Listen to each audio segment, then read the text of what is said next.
Grabe, grabe, grabe, grabe. Warning guys, kailangan nyo hawakan nyo yung mga puso nyo dahil bihira lang ito. At grabe, doble, triple ang kilig dito. Guys, nako. Actually nakita ko lang to sa FB guys. And grabe, hindi ko ine-expect na makikita at masasaksihan natin ito sa EDSI. Sinasabi ko naman sa inyo, simula nung nakita ko sila is dumoble yung kilig ko sa kanila and hindi na rin ako hindi ako nag-expect na meron tayong makikitang ganito dahil nirerespeto ko kung ano man ang kaya nilang ipapakita sa atin, pero grabe na this. Oh my God! Grabe! Alam ko sobrang kinikilig kayo dahil sa nakita nyo ito. Intense times 10 talaga at nasa BTS talaga ang tunay na nararamdaman. Hey. Anyways, hi Wow Life, another video, another share guys, another POV. So ngayon guys, magbibigay tayo ng point of view dito sa isang pambihira. Ay, nako, pambihirang kaganapan dito sa dalawang nagmamahalan. Grabe naman talaga, kailangan pa ba talagang umabot sa Hong Kong para makita natin ito? Dahil dito sa Pilipinas, hindi nila ito pinapakita sa atin. Pero di kulong.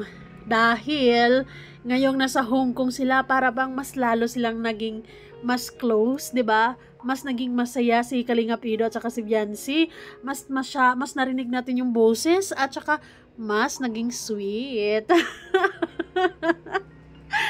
Ay nako, grabe, para bang ayaw ng pakawala ni Kalingap Ido talaga si Viancy.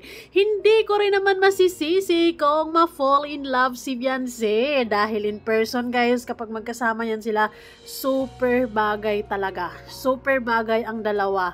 I promise you. Mag-a-agree sa akin ang mga artist dyan na nakita nila or na-meet nila itong dalawa nung meet and greet Sunday. Diba? So hindi ko akalain talaga na may mga ganitong eksena na talaga namang sobra legit. Kinilig ako. Grabe kasi ang kilig sa EDSI because lalo na pag mga sweet moments, dahil bihira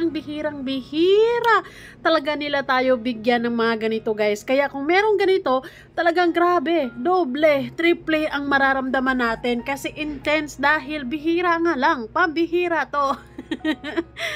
Hay nako, nasa BTS ang totoong kilig. Grabe na kayo, EDSI.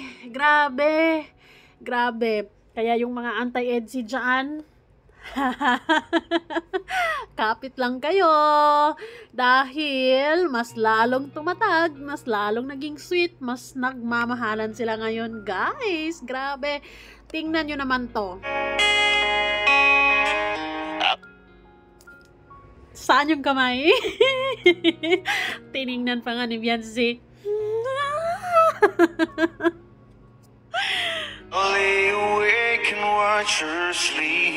Sis, grabe naman. Hi, inhale, exhale, lalo na sa mga solid EDSI fans dyan dahil mga pambihirang kaganapan lang talaga ito. Bihira natin ito makita at kailangan pang pumunta silang Hong Kong tsaka natin ito makikita. Pero in fairness, bagay na bagay sila dyan. Ano yan? Uy, ano yan? Wait lang, ulitin. Ay, tiningnan mo talaga ni Beyonce. I'll lay awake and watch her sleep. Hinawakan yung ilong. Grabe naman yan. Oh my God, grabe. So, tingnan nyo paano ang kilig Beyonce. Hi. Alam nyo guys, feeling ko ay meron silang mas matinding malalim na usapan dito sa Hong Kong. At saka feeling ko, talagang mas lalo sila ditong mas lalo silang napalapit sa isa't isa dito sa Hong Kong. She's lost in peaceful dreams, so Diba sabi nga ni Kalinga Pido, hindi niya pababayaan si Bibi Beyonce sa Hong Kong. And yes, alagang-alaga yan. Diba? turn out the lights and lay there in the dark. Grabe ka naman, Kalinga Pido. Grabe yung mga the moves ni ni Kalinga Pido. Grabe, ang kilig kasi bihirang-bihira lang to, guys. Kaya nga nami-misunderstood to ng mga bashers, 'di ba? Kapag medyo maiksi lang yung pasensya mo talaga sa dalawang ito, talagang masasabi mo, ano ba 'yan? 'Di ba? Pero kapag buksan mo yung puso't isipan mo at talagang hayaan mo silang papasukin mo sila sa puso mo, masyado grabe yung kilig, 'di ba? And the thoughts crosses my mind. Grabe naman, may pahawak sa ulo pa. Parang ang gentle naman magmahal ni Kalinga Pido. If I never wake up in the morning. Gosh. Pigilan nyo yung sarili nyo na bawal kiligin dahil bihira lang kasi to.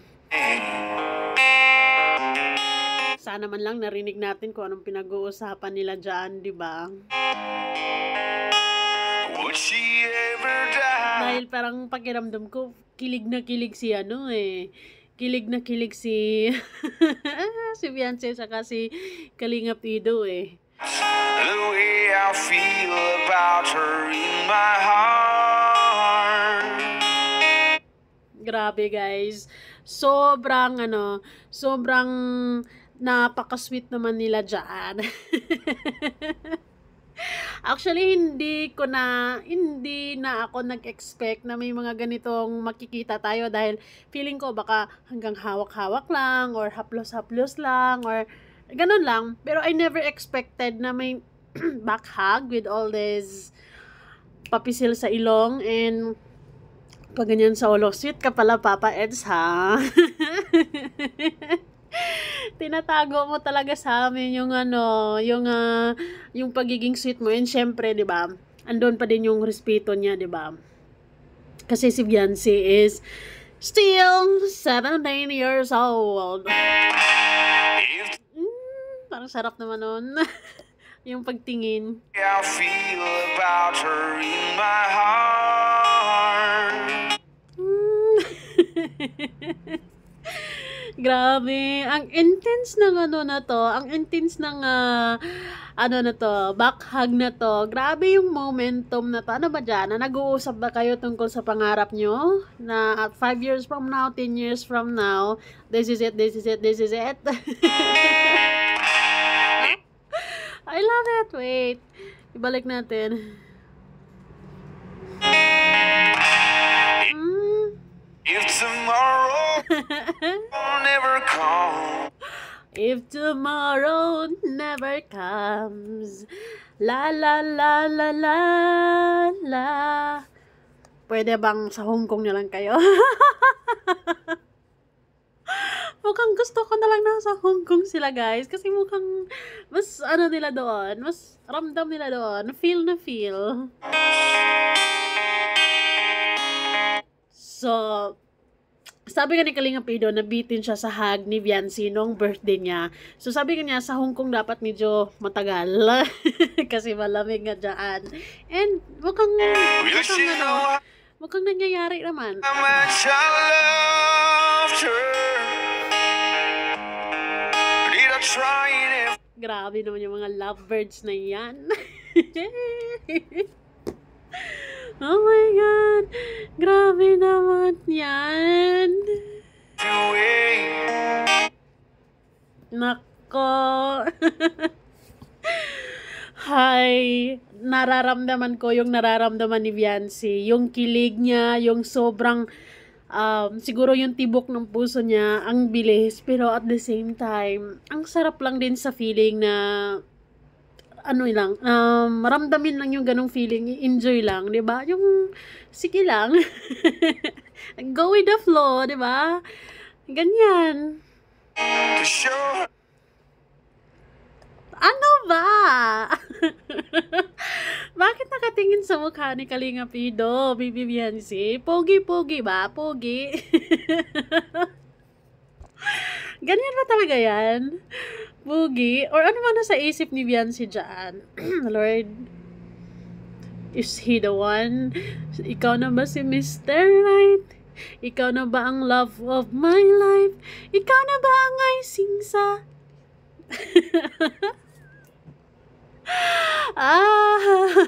every day. I love it. Parang ang sweet ng tingin, di ba? Ay nako, nararamdaman ko yung nararamdaman nila. Sobrang ano lang, sobrang love lang, sobrang napaka pambihirang pagkakataon, pero grabe, sulit. I will Tinitingnan, parang si Beyonce, syempre si Beyonce, parang hindi siya sanay kasi na nagaganyan si Kalinga Pido, di ba? Usually si Kalinga Pido is just, ano lang talaga, pero kaya tinitingnan niya yung kamay ni Kalinga Pido. lay awake and watch her sleeping. Ay, grabe. Parang kakaiba yung vibe sa Hong Kong, guys. Kakaiba yung kilig na hatid ng nasa Hong Kong sila ngayon. Mas intense. Parang ang sarap nilang papuntahin sa ibang bansa. 'Di ba? Parang ang sarap-sarap nilang papuntahin sa ibang bansa dahil parang mas nararamdaman ko ang mga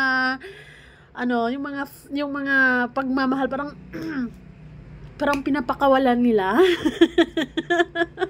Parang pinapakawalan nila yung tingnan nyo naman yung kilig nila dalawa dyan, no? Hindi may itatago yan. Sis! Parang ang sarap naman nilang papuntahin balik sa Hong Kong ulit. Next month. Grabe. She's lost in peaceful dreams, so I turn out the lights and lay. Actually, siguro kung nasa ganyan ka naman kagandang lugar and it is such a dream place din to para mapuntahan ng karamihan, 'di ba? And swerteng-swerte sila dahil ibinigay ni Lord yung pagkakataon na mabisita nila yung Hong Kong, 'di ba? So talagang at the same time magiging romantic ka talaga diyan, Papa Eds. 'Di ba? Magiging romantiko ka talaga diyan, Mr. Mr. Edo. There in the dark.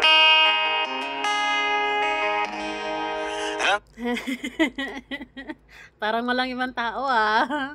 Parang may sarili kayong mundo, ah. Parang may sarili kayong talaga diyan. Parang feel yung moment, ganon. Oh my God! The thoughts crosses my mind. Ay.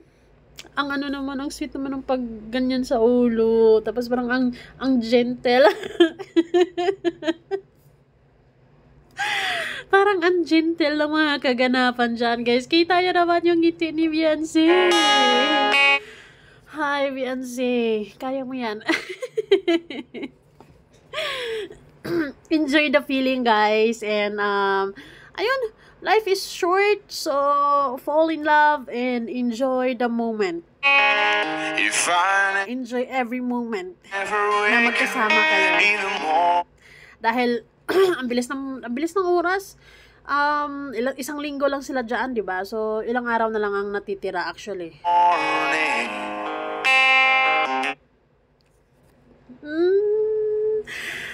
Grabe ang memories ng Hong Kong, guys. Ang intense. Siguro kahit nauuwi sila dito sa Pilipinas, talagang babalikan nila. Hindi nila makakalimutan yung mga ganong experience. iba yung hatid ng Hong Kong sa EDSA. Mas lalo silang naging malapit sa isa't isa. At mas lalong nararamdaman ko yung pagmamahal. Ganon.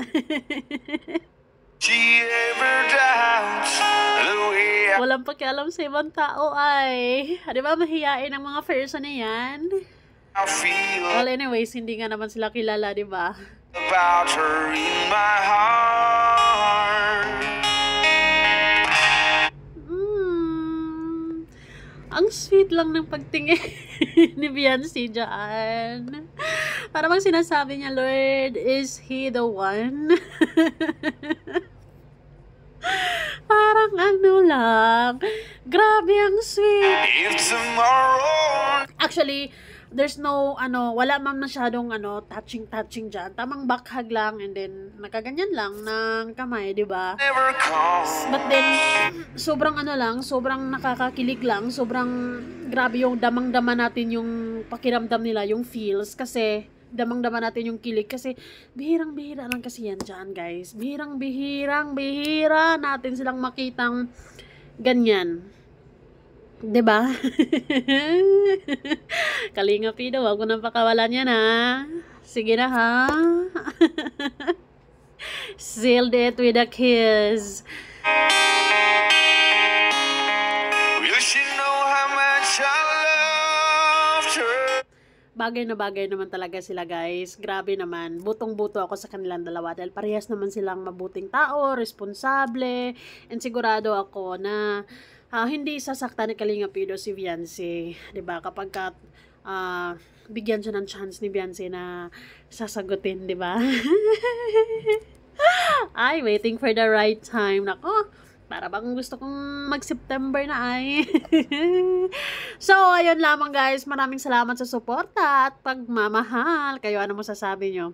Ano masasabi nyo sa EDSA na nasa Hong Kong ngayon? 'Di ba? Ang intense ng ng mga nangyayari, yung unexpected, 'di ba? Unexpected yung mga ganitong sweetness, pero grabe, doble, triple yung kilig. Ganun pala talaga kapag kabihira mo lang na nakikita, no? Iba yung dating. Thank you so much, guys. Bye-bye!